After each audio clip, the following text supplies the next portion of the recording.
Good morning. Ganda ng umaga dito sa Anilao mga kabahidor. Dito tayo ngayon sa Anilao, probinsya sa Iloilo. Papunta tayo ng Banate, province sa Iloilo mga kabahidor. So ito ang umaga dito nila.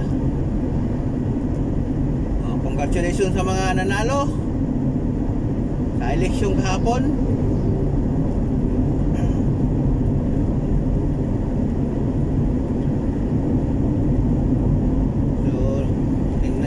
Napakaganda ng umaga, oh. Pakulay orange ang pagsilang ng araw, ha. Pero kagabi lakas ng ulan mga kabahidor. Habahan na naman ang Iloilo. Grabe. Ang ganda ng daan nila dito, wala pang mga lane, bagong palto.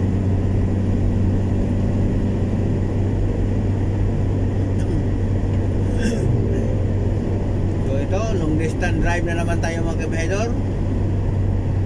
So itong buhay natin, kita na naman kung gaano ka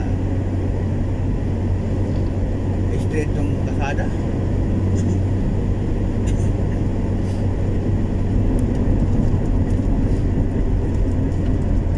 Good morning mga kabahidor.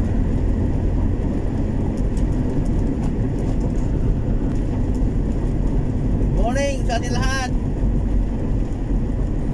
So papanati na tayo mga kabahidor. Yan naman buhay natin bilang biyahidor. So congratulations sa lahat na nanalo mga kabahidor.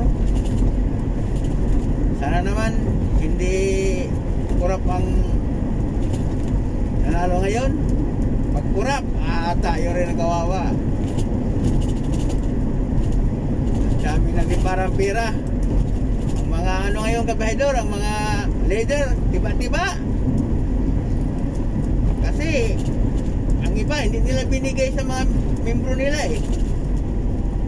Kagaya ko, tinawagan ako.